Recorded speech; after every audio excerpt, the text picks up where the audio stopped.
Okay. Welcome to my YouTube channel. I hope uh, kahit papaano, every time na mapanood niyo yung video na sinishare ko sa inyo, sana'y nakatulong sa inyo, nakapagbigay sa inyo ng kaalaman, nakapagbigay sa inyo ng information or sa anong nangyayari sa bansa natin, anong nangyayari sa mundo, o ano yung mga bagay-bagay na sa tingin ko'y makakatulong sa atin pag once alam natin. Okay? So, I'll be sharing videos every now and then, and I hope uh, you continue to support my YouTube channel. Thank you. Good evening. Lumabas na ang hatol kay Senador Jingo Estrada tungkol sa plunder case niya doon sa pork barrel.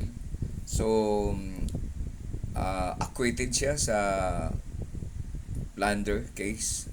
Pero, um, guilty siya sa isa pang kaso niya ng bribery. Okay? So, okay, base din sa balita, since ang guilty siya doon sa bribery issue, itong kaso na yon ay pagka ma-appealed, no? So sa ngayon hindi pa siya ano pa siya, pwede pang i-apila sa Supreme Court. So sa ngayon dahil hindi pa executory yung um, hukom na yon na guilty siya sa bribery tungkol sa pork barrel scam. Pwede pa siyang, kasi ang hatol pagka once na executory na yon, kunya Supreme Court na magsasabi na talagang guilty siya.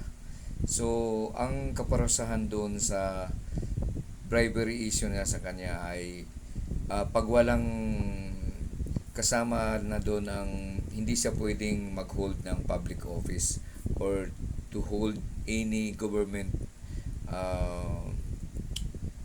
any government position, no. So kaya pagka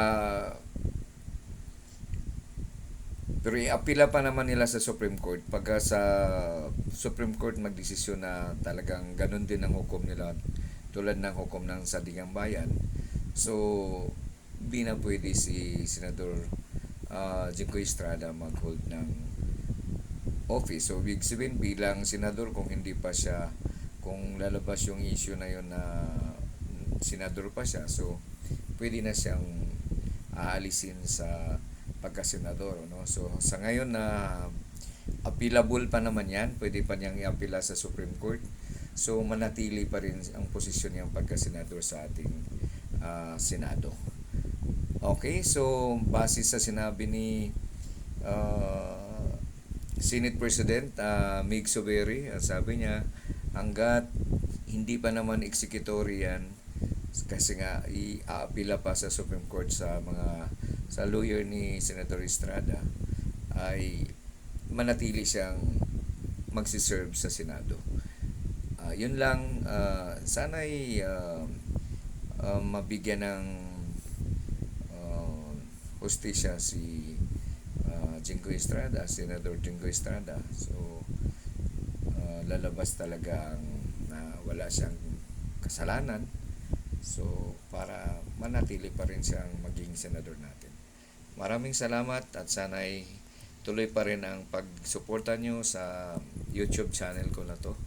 At I'll do my best to give you an update on issues na sa tingin ko'y dapat nating malaman. So, katulad sa issue ng uh, yung pagbati ni